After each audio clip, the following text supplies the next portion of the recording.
এই রকম আচার যদি বাচ্চারা পায় তাহলে তো এক থালা ভাত নিমেষেই উড়ে যাবে। তাই এই আচারটা বানিয়ে আপনারা বাড়িতে ট্রাই করবেন, বাচ্চাদের খাওয়াবেন। বাচ্চাদেরও মাঝে মাঝে ইচ্ছে করে আচার খেতে। নমস্কার, আমি চলে এসেছি ছোট্ট অনন্যা রান্নাঘরে। আজকে আমি বানাবো এই যে আম, এই যে বড় বড় সাইজের আম, এই আম দিয়ে বানাবো তেল ছাড়া, রোদে দেওয়ার ঝামেলা ছাড়া। তো এটা শুধু বাচ্চাদের জন্য, যাতে বাচ্চারা খেতে পারে। কিন্তু আমরা তো সবসময় ঝাল দিয়ে আচার বানিয়ে খাই, কিন্তু এটা বাচ্চারা খেতে পারবে। তাই বাচ্চাদের জন্য এই আমি স্পেশাল আমের আচার বানাবো। আমি আগে যে একটা ভিডিও বানিয়েছি তেল ছাড়া, রোদে দেওয়া ছাড়া, তো ওইটা আপনারা দেখেছেন, অনেক অনেক ভালোবাসা দিয়েছেন আমাকে। তাই এই আমের আচারটা শুধু বাচ্চাদের জন্য বানাচ্ছি। তো ওটা দেখে ওরই মতো আচারটা, কিন্তু এটা ঝাল দেব না, তাই বাচ্চারা খেতে পারবে।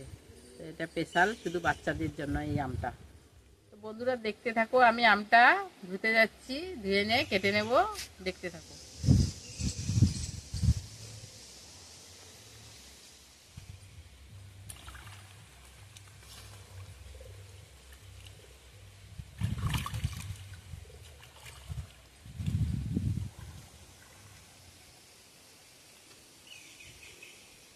ভালো করে ধুয়ে নিয়ে চলে এসেছি। এবারে আমি ভালো করে মুছে নেব, জলে দেওয়া যাবে না, তাই আমি ভালো করে মুছে নিচ্ছি।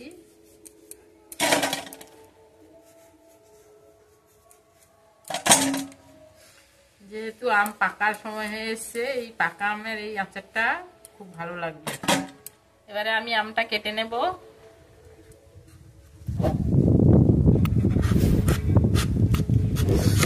এই যে পাকার মতো হয়ে গেছে আমটা।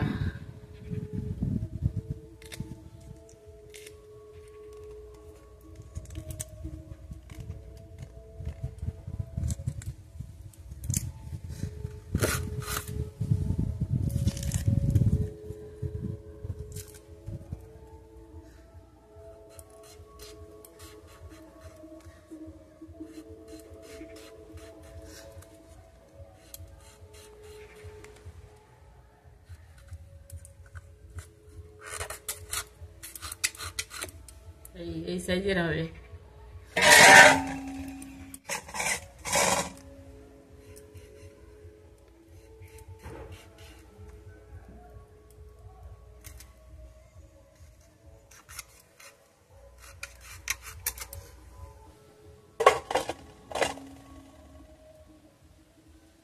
আমগুলো আমার কাটা হয়ে গেছে। এবারে আমি লবণটা মাখিয়ে নেব। যেহেতু লবণের জলটা ঝরিয়ে দেওয়া হবে, তার জন্য একটু বেশি করে লবণ দিয়ে দিচ্ছি।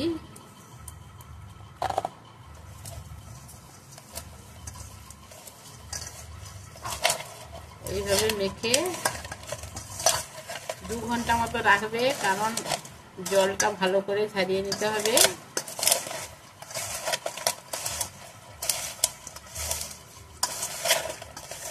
আমার লবণ মাখানো হয়ে গেছে, এই যে সুন্দরভাবে লবণ মাখানো হয়ে গেছে। এবারে আমি এই ঝুড়িতে দিয়ে দিচ্ছি, যেভাবে জলটা সুন্দরভাবে ঝরে যাবে।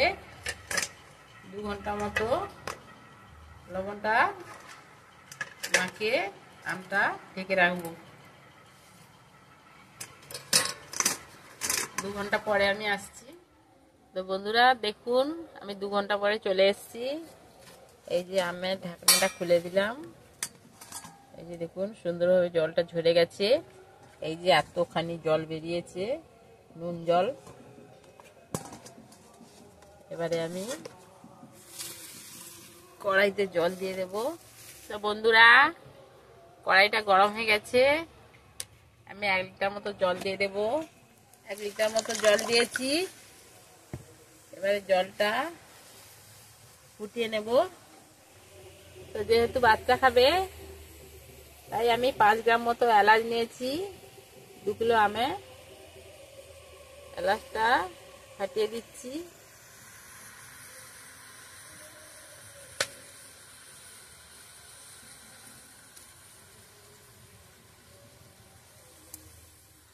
যেহেতু বাচ্চা মানুষ খাবে, তাই গোটা তেজপাতা দিয়ে দিলাম, গোটা চারেক মতো। এবারে জলটা ফুটে আসছে, এবারে আমি চিনি দিয়ে দেবো। 2 কিলো আমে 1 কেজি মতো চিনি দিচ্ছি।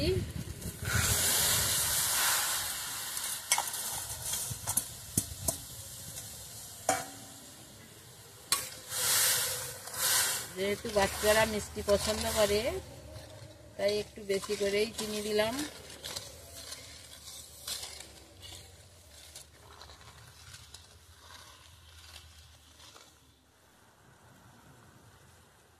চিনিটা মিলিয়ে গেছে, এবারে আমি মশলাটা দিয়ে দেবো। 1 চামচ মতো পানমৌরির গুঁড়ো,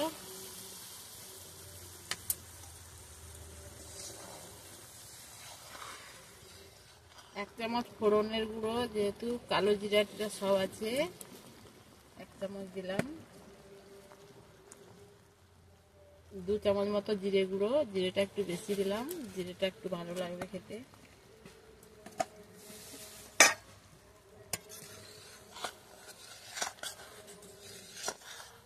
অল্প একটু হলুদ গুঁড়ো দিলাম, কেননা কালারটা আসার জন্য।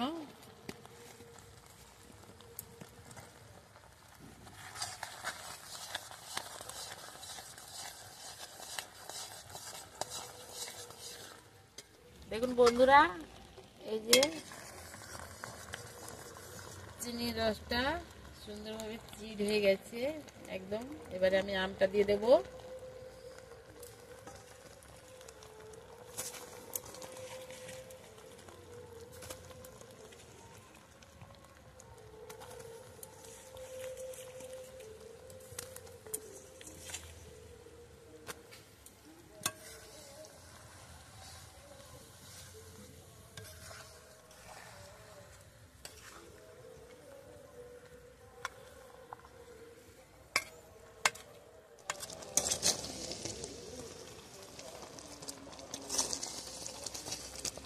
দেখুন বন্ধুরা, আচারটা কত সুন্দরভাবে তৈরি হচ্ছে।